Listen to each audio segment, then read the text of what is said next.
Hi, everyone. This is the second part of a two-part episode. So if you haven't heard the first one, please go back to our feed, give that one a listen, and come back to this one. Enjoy.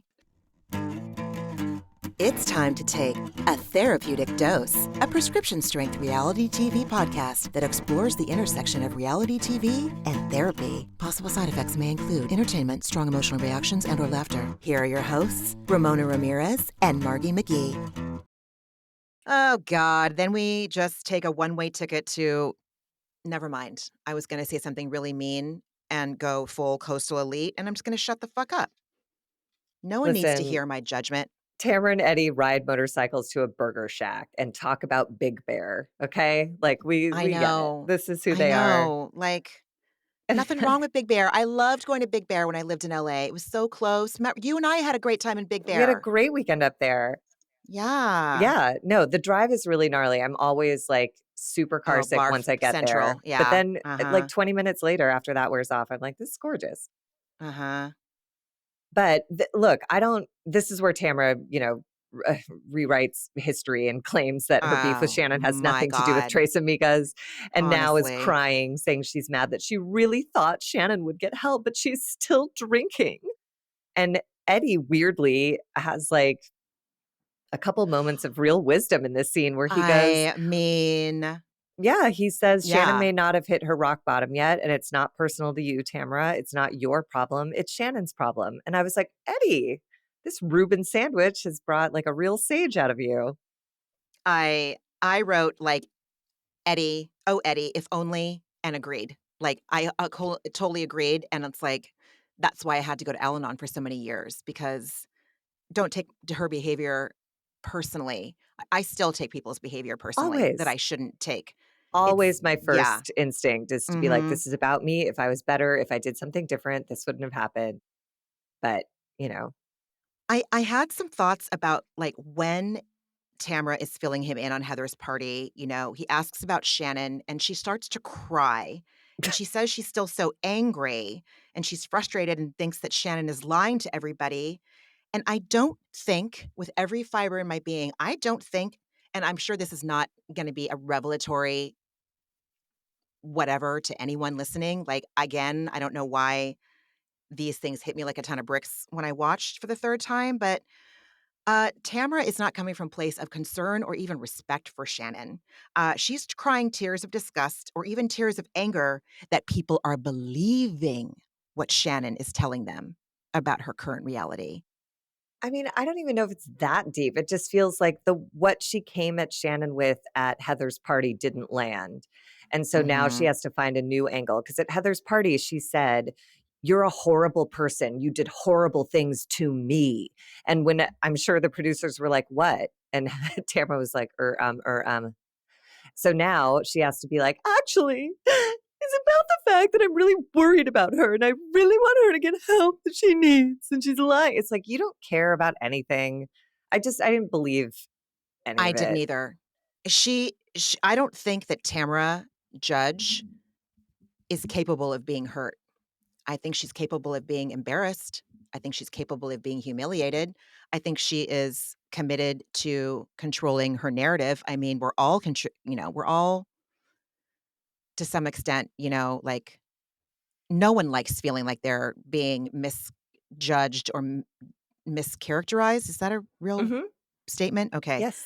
Uh, if hates being hated or judged by certain people, like the Heather Dubrows of the world, you know. But hurt, like real feelings, I don't think so. And just like Sophie said, get a fucking therapist. You know, Yeah. get a therapist. Well, then they move on to gossip about Jen getting evicted. And they cut to this flashback at Shred's gym where Jen is telling Tamara and Emily, this broke my heart. She says, sometimes I think I should have just kept my head down and stayed in my marriage, basically. And Tamara in that moment reassures Jen that she'll get through it. But it just was like, and part of me, I think part of why I reacted to that is I was like, I think you should have. I just think Ryan is such a bad guy. And I think now that's not even a supposition, that's confirmed. But It's like, I think you confirmed. should have kept your head down and stayed in your marriage. Cause like, what is this mess? Your kids are Yeah. moved in with Ryan, who's just Oh like my a god. performative monster who's never used a dishwasher in 6 years. You've never had a party, you've never had people I over. What's I happening? What are you? It freaked he's me out. hiding things. Yeah, Everything. he's He's all skeletons and everything's a closet. her kids are not happy. The scene really triggered, like, my Al-Anon stuff and really triggered the reason why I once I made the decision to do ketamine, like, I knew I had to do it sooner rather than later. Part of why I did ketamine is because I would project so much onto kids that I perceived were in distress. Mm. Like, if I was in a Target, even when, like, Leo would still willingly come with me to Target and we would be having a good time, like, walking around looking at stuff, if I heard a child start to cry or scream, I would automatically think, "Oh, they're not like, at best, they're not being acknowledged by their caretakers, their needs are being ignored, or at worst, they're being treated poorly." And my blood would physically run cold, and I would just, like, not know where I was standing. I would just, like, quasi disassociate, and I would then forget about my own child for a second, not because I wanted to or was being selfish in the moment, just because I was overtaken emotionally by what I was hearing, not knowing anything that is going on. I mean, I know that from my own experience raising a small child, it's like that's what they do sometimes. Like, "No, we are not gonna go down the Nerf aisle." "Ah, I want to," like, that's all it could have been. But I would just get taken out. So my point is that this scene really triggered me. I just got prickly even before this scene was, like, 10 seconds in, you know? I That mean, that I do wanna say leading Yes, into it, please, please, Eddie had please, one go, more yes. little note of wisdom Oh, I'm so sorry, where no, Margie, I'm that's so fine. It's sorry. we're heading right there, but Tamra said, "Do you think Ryan's pulling Jen down?" And Eddie, in his, again, weird moment Yes. of wisdom, said, "Always. If you hang around with liars, you're gonna be a liar. That's just the way it works." And I was like, put it on a t-shirt, like, Put it I "Let's wrote fucking yeah, go, Eddie." Like, that's the truth, and, like, that's the message I wish everyone knew because there's plenty of people in my life who think they're the exception. They're like, "I'm an honorable person. Yes, I hang out with liars, but I'm not one." And it's like, you are mhm. the sum total of the 8 people closest to you. I forget whose philosophy that is, but I believe that to be Oh. true. And Oh. if, if the 5 to 8 of the people close to you are liars, that's who you are. And Right. I do it's Right. true, and Jen has started lying. That weird comment on the stairs when someone asks, "What does Ryan do?" Instead of saying like, "I'm not really sure, but he has a ton of money." She goes, "A real estate mortgage, nothing, dreamer." It's like, "Oh my god." Totally. Like, So she's you're regurgitating becoming. his lies, Yes. and she knows in her soul, Yes. like, I don't understand, like, the warning bells and the red flags that she must encounter on a daily basis, But she has but no options. she's That's what I really see, is she yeah, got evicted, and so her options are Ryan or nothing. That's it. She can't be on the God, show if she moves back to Oklahoma, like, I don't know. I don't know what I would do if I was in her I don't position. either. That's a really So, good if I question, had that's a 4 really kids right. and nowhere to go and my only income is this show, I think I move in with Ryan too. But the kids, like you said, look, it They're the triggered my collateral Al-Anon damage. stuff of, like, they're putting on a show, and Jen acknowledged it in her confessional, saying everyone's minding their P's and Q's as we introduce ourselves to someone else's home. But the way those kids were moving through that house, I recognize with my whole spirit how exhausting it is, the level of performance you're putting on, the commitment to the performance, looking to please your mom. Did I do it right? Did I do okay? Is the liquor cabinet thing funny? It is, right? Okay, good. And like it's just and his weird assumption of authority of like you tell your mom sorry, Dominic. It's like you just shut your mouth. Like you just step back and let Jen raise her kids. They live with Yeah, you, but you're not their dad. Again, all of my own stuff. But totally. I just like, when he said, "We parent differently," I don't even wanna know what that means. I don't even wanna know what and that it was fucking so means. judgmental. It was awful. It was And so cruel. and he goes, she "You and I parent a knew. little differently, and that's okay." And I was like, No, "No, it's he not, because what you just said nope. is I parent better than you." That's what you just said.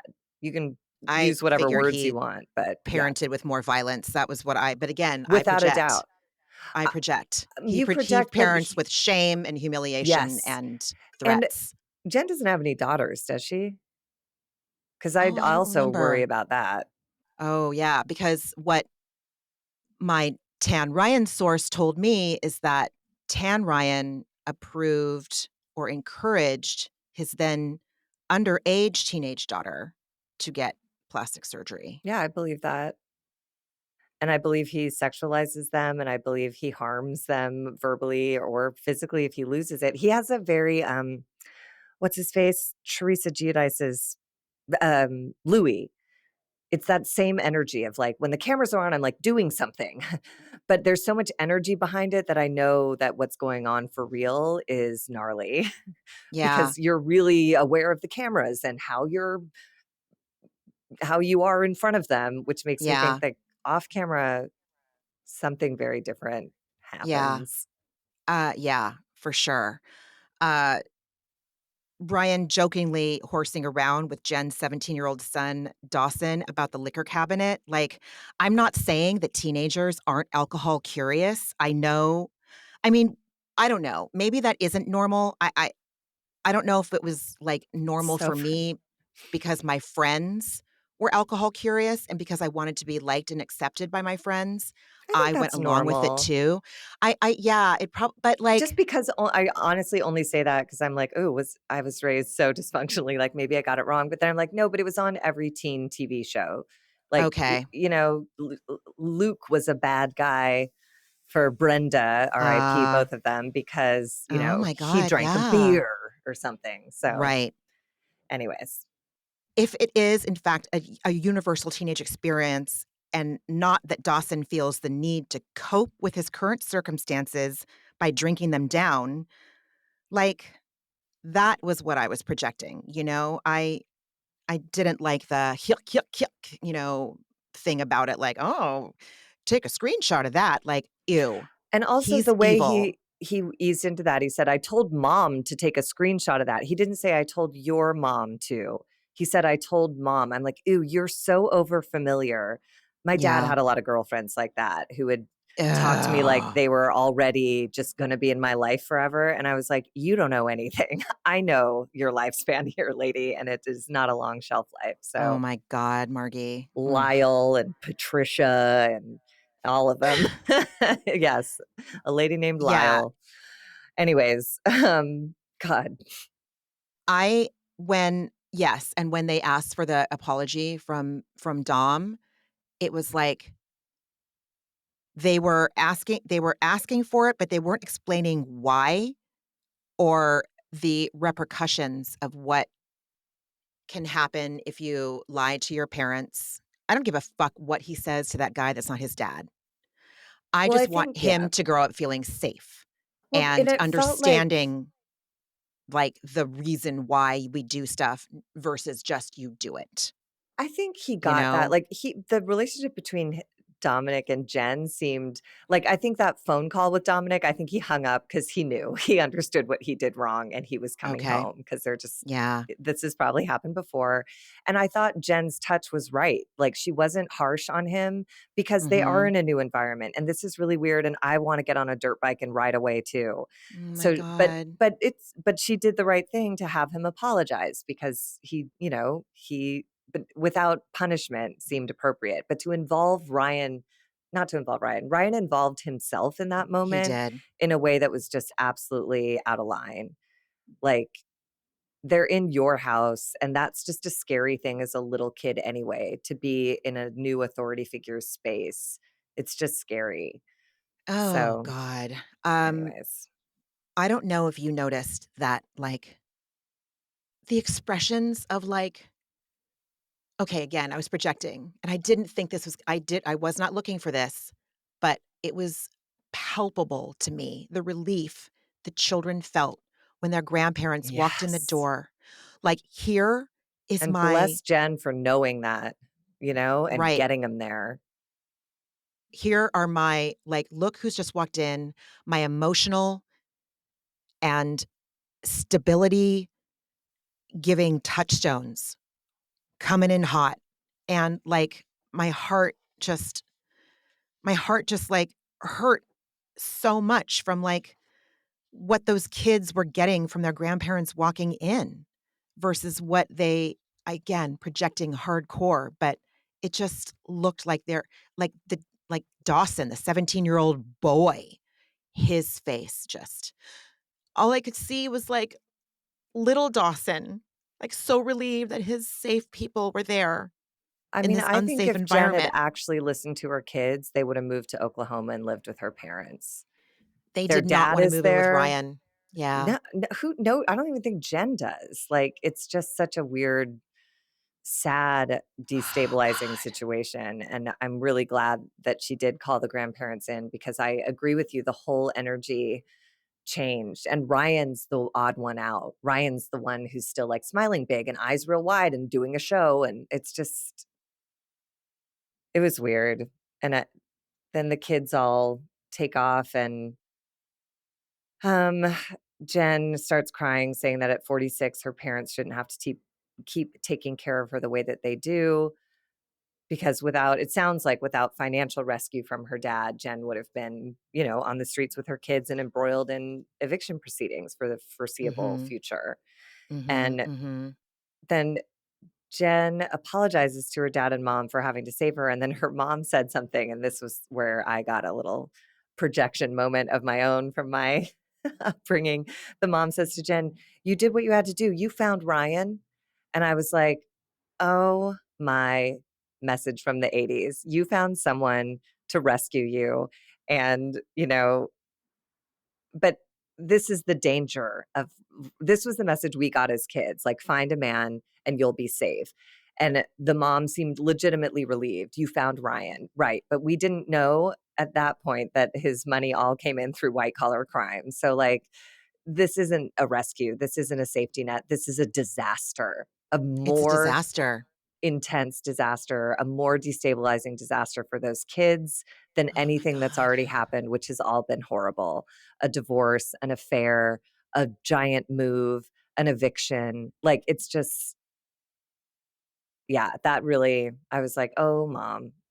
And Jen tries All to fight I'm back. She's like, it's not just right. Ryan, it's you guys. And she was like, sure, it's us too. But it's like, ugh, Yeah, her mom, like, really deriding for Tan Ryan so hard really was just so disturbing. And when Oklahoma, and when baby. That's when the value yeah, system that there. makes sense. When Jen asks her mom, "How do you think the kids are?" I was all, "Bitch, the call is coming from inside the house. Stop asking other people what you already know the answer to. They're not okay. You're not okay. This is Right. not okay. It's not okay."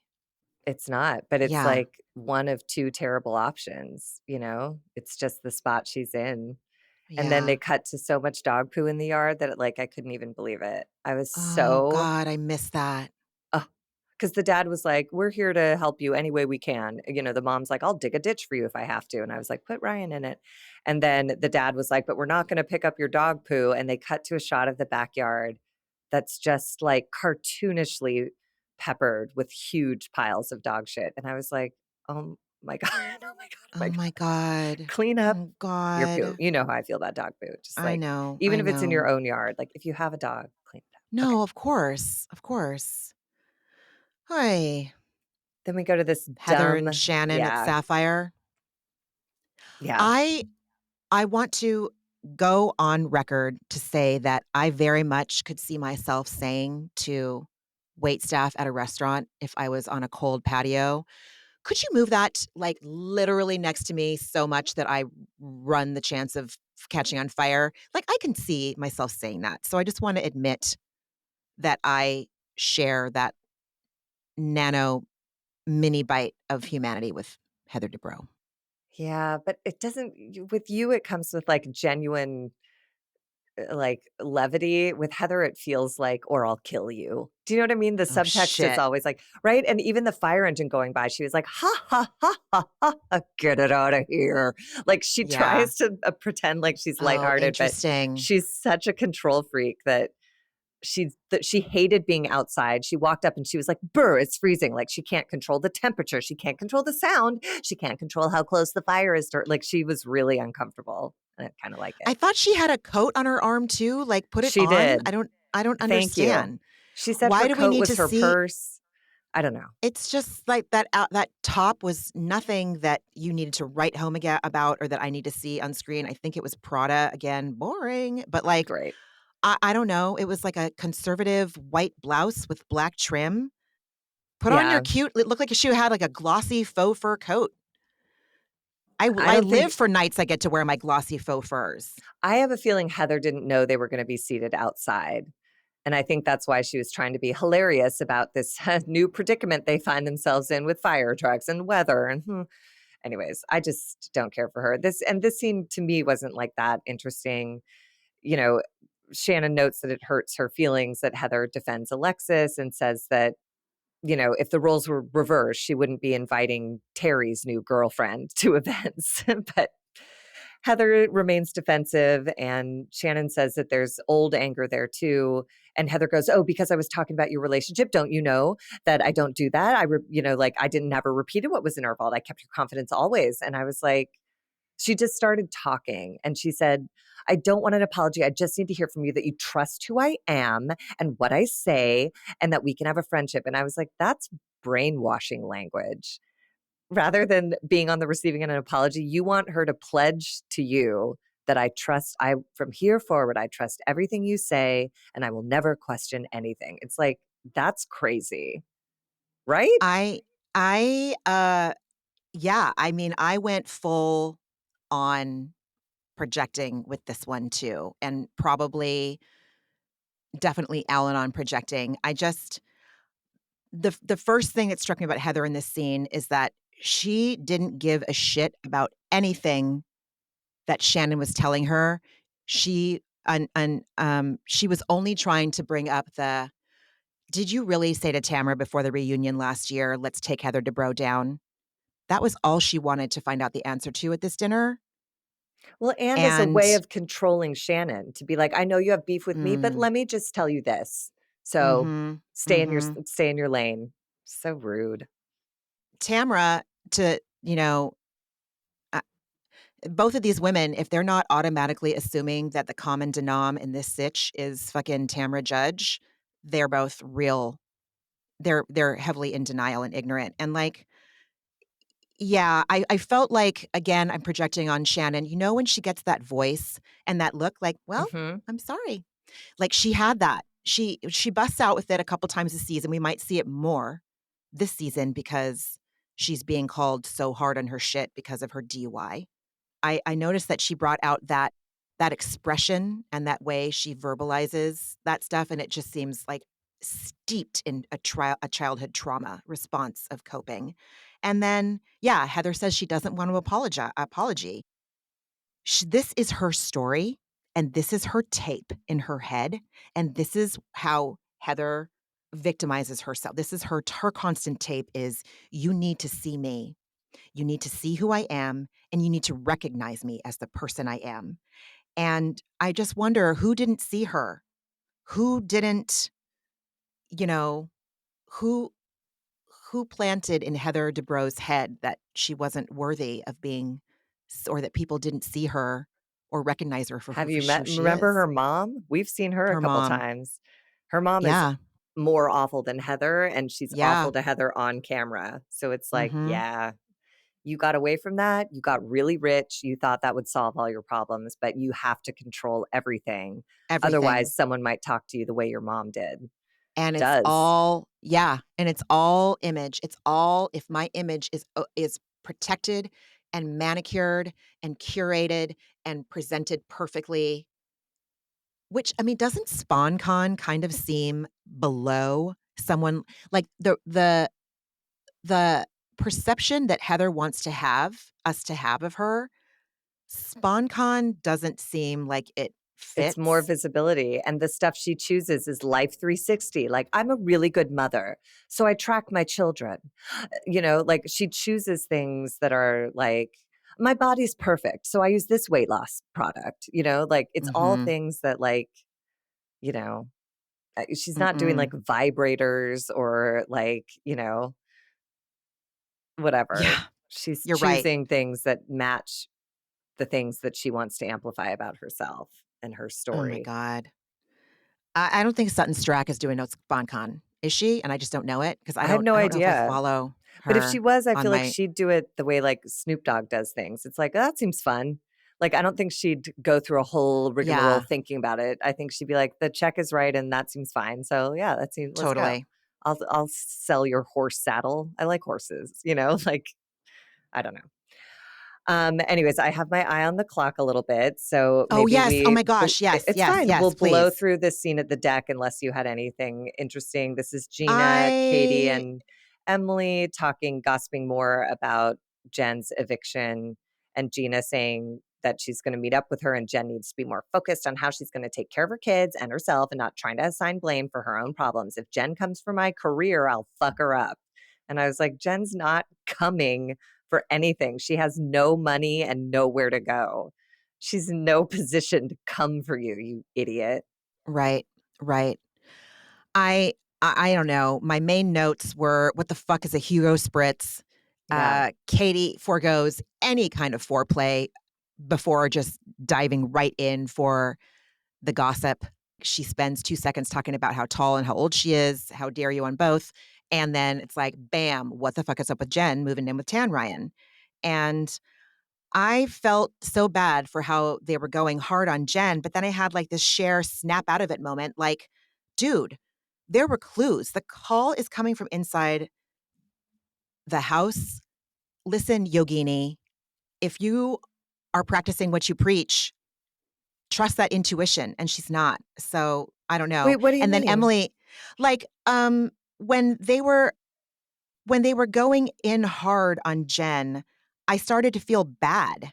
But then it's like, I feel like she knows what is going on, but But she's the not doing eviction, anything about it, you know? yeah, and I hope the eviction is a bottom for her, but however, moving in Yeah, with Ryan is confusing. But I think I don't know, I just think those ladies could stand to feel a little more bad for her. Like, it's a terrible thing that's happened. Like, you yeah, don't get evicted if you have any money. You right. don't get evicted if you have any Yes, resources, anywhere else to go. You get evicted right. because the only place that you found you now can no longer afford. So, them saying things like, "Better take a picture of her car because they're gonna repo that bitch. You That better fucking was get in a it's like, that's so mean. And again, yeah, when the day comes that your life falls apart, because that's what happens, it will happen to you guys. So enjoy this moment, Gina, of relishing in someone else's devastating pain. Because a year ago, yeah, Tamra and Vicky were doing it at your expense. So I guess now you're cycling into the girl role. But like, from what I've observed, life continues to cycle and you're going to get another round of being at the bottom and yeah, everyone will cycle back up to the top. But I would love to see one of these women hit a bottom, come to the top and extend a hand down instead of just, you know, with their hands behind their back looking down, being like, "You're gross down there." I was down there once yeah, and it's so totally, gross down there and you only get down there totally, because you're a fucking asshole. Like, totally. this scene, yeah, I was disgusted. I didn't like I I any of them, including yeah, didn't like any of I them. I think don't know who Emily is in this episode. I just don't I feel so much for Jen and the eviction. I can't imagine what it's like to be financially dependent on someone like that, and you don't feel like you have any other choices. And yeah, it's like a roof over your kid's head. Does she not have money to even afford, like, She a makes small $50 a class. And dude, her yeah, credit, she has no credit because she's never bought anything. Her husband did all that. And that's what I'm saying so is like gnarly. everybody could land here. And like you're saying, that's why they come at it so hard because they're so afraid of it. Like everybody has the opportunity to be Bernie Madoff, you know? You can invest so 100%. wisely and you can be fucking flat ass broke. Like Yep, life isn't fair and shit yep, happens And if you're the kind of person who, when it happens to someone else, you make jokes about their car being repoed, like, may God have fucking mercy on you. When what it might not be financial, whatever destruction comes your way, but like the nobody gets out of life unscathed, no matter how rich you are. So Yeah.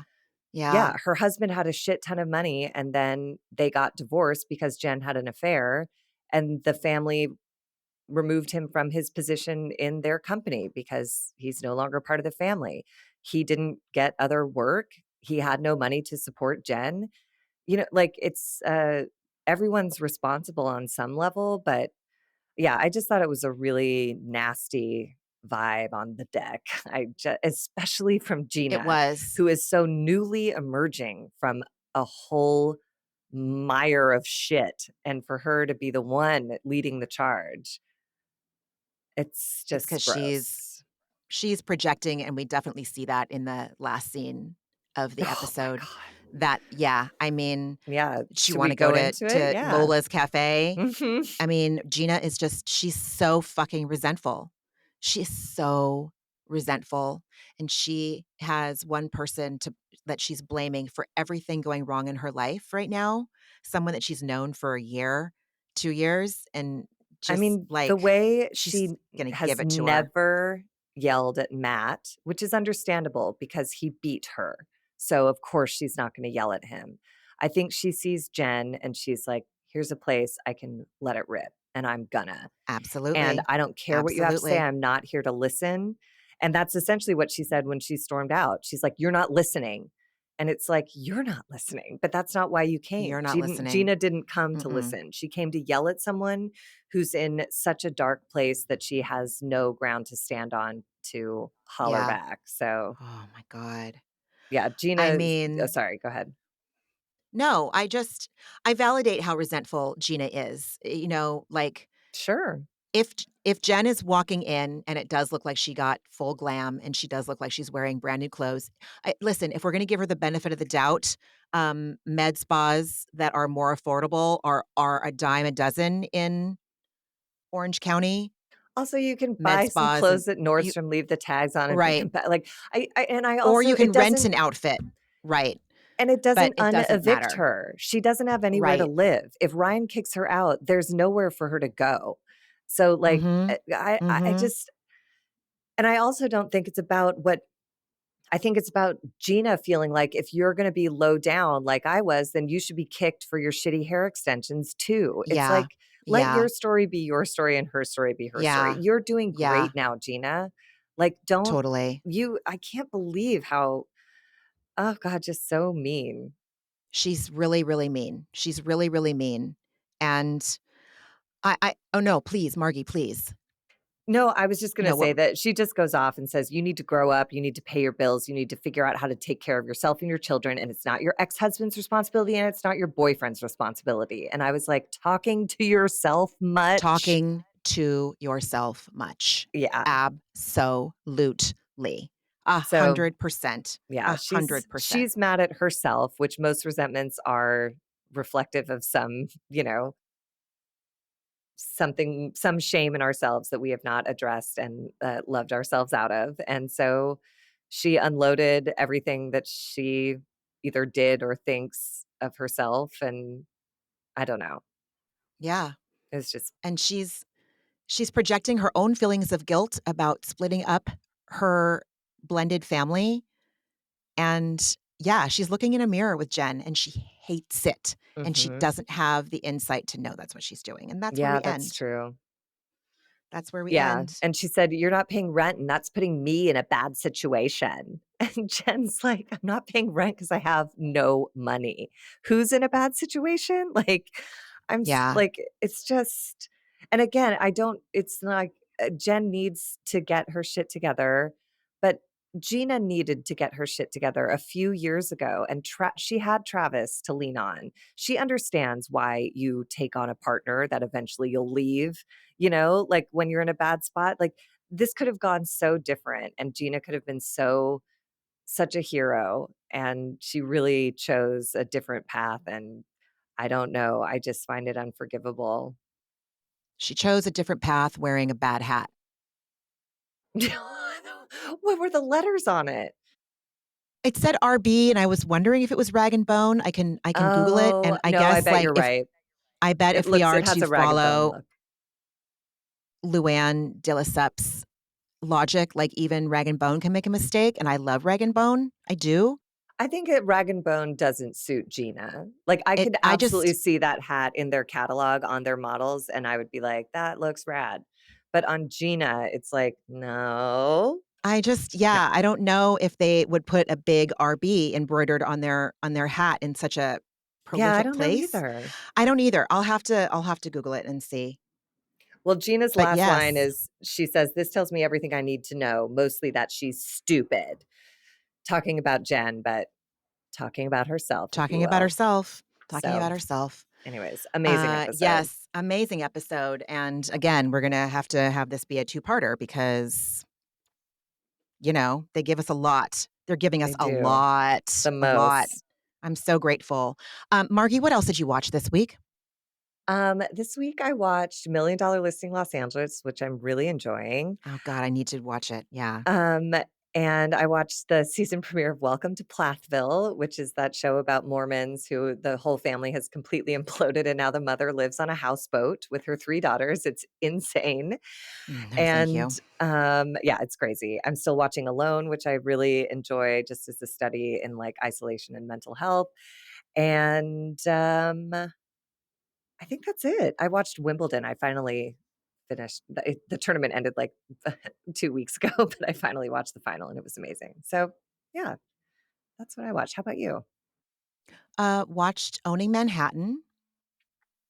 Uh, watched and this came out, like, probably in 2020 or 2021, maybe 2022, I'm not sure, but I had started watching How to Change Your Mind, the Michael Pollan Oh, 3 yeah. or 4-part documentary on Netflix about psychedelics, and I watched the episode on MDMA, and all I'm gonna say is that oh, I could cry again.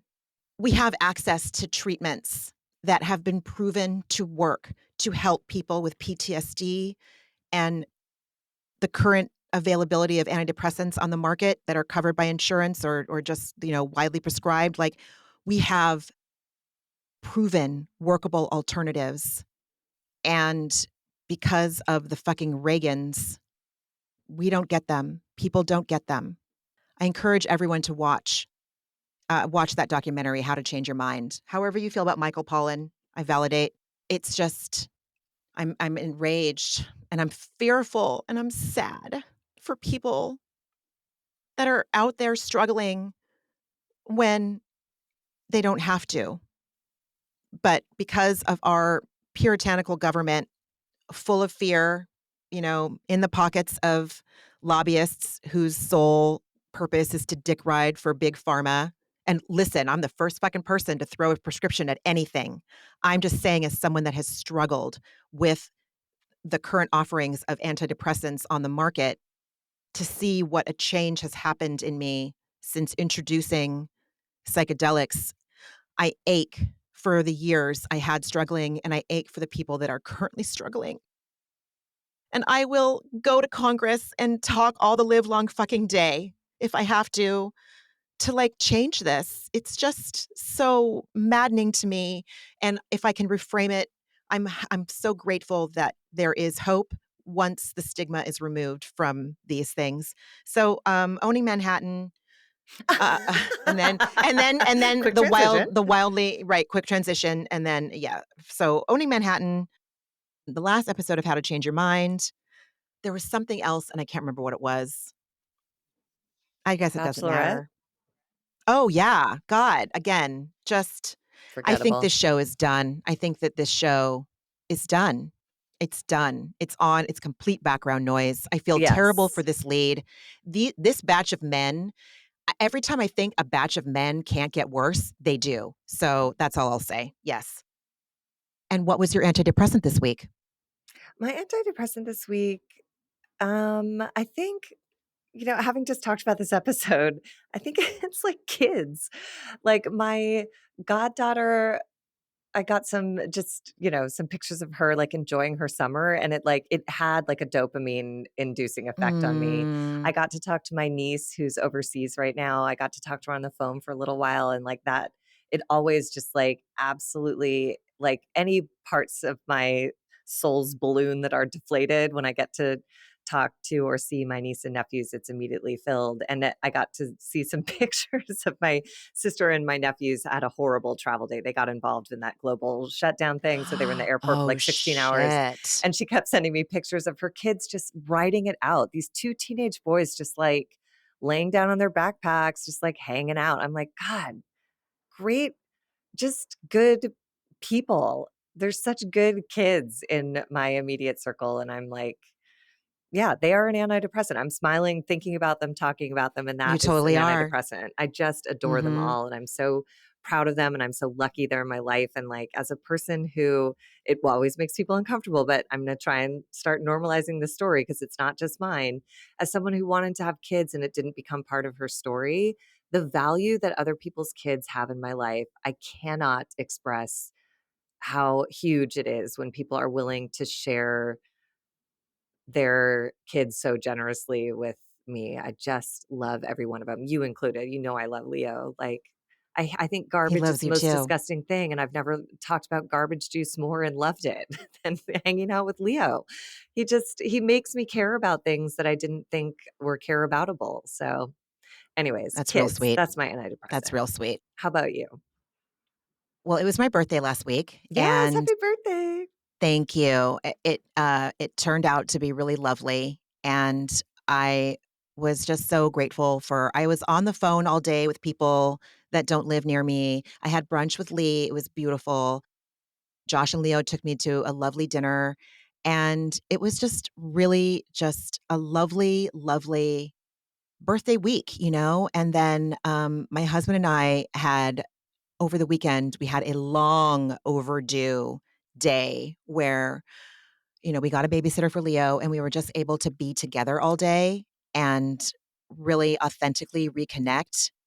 Because so many days, it's like we're both exhausted by the end of the day, by the time Leo goes to sleep, and it's just kind of like we're on the couch next to each other, or not even next to each other, like, watching shitty TV because what else are you supposed to do? But anyway, I just left the day feeling just so close to him and so in love with him and with so Mm, much love for him, and I'm really grateful. So it was really nice to reconnect. Mhm. I Yeah. love that. That's so Thank you. beautiful. And you guys Yeah. have been married a hella long time, so, like, Almost 10 years. It'll be 10 years in September. yeah. October. Jesus How Christ. But dare yes, you? we've been together for a little over 13. So, yeah. It's amazing to, like, revisit Mhm. that feeling. I'm so glad you took time to do that. That's Me too.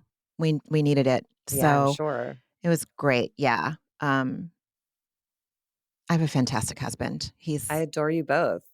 everything I want. Yeah, I'm really Oh, grateful. I'm so grateful. Thank you. Thank you. And he adores you as well.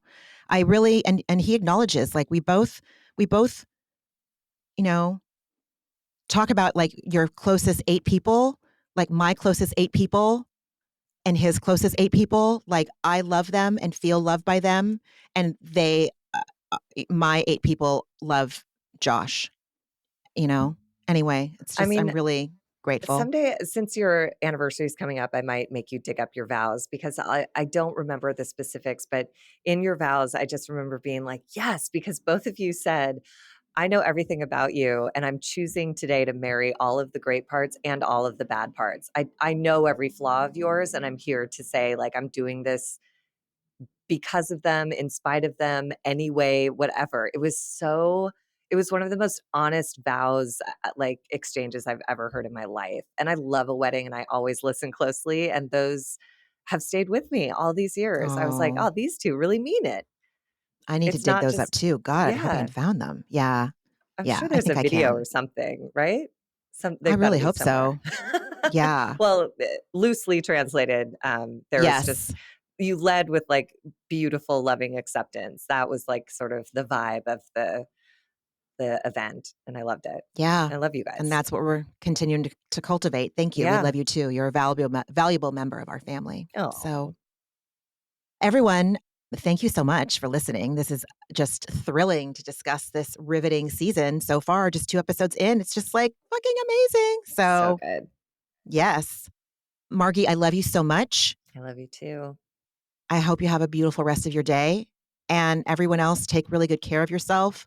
Notice when you're projecting, pay attention to those parts that need a little bit more tender, loving care and acceptance today. You know, start with yourself, start with the compassion for yourself before you try to give it to anybody else. It's way easier to give it to other people, but you deserve it just as much.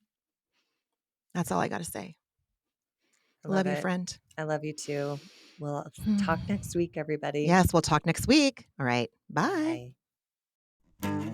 Ramona and Margie are obviously not doctors and do not provide medical advice. Their content is intended to be used for entertainment purposes only. It is not intended to be, should not be interpreted as, or used as a substitute for medical advice or a diagnosis of any health or fitness problem, condition, or disease, nor a recommendation for a specific test, doctor, care provider, procedure, treatment plan, product, or course of action. My mom isn't a doctor.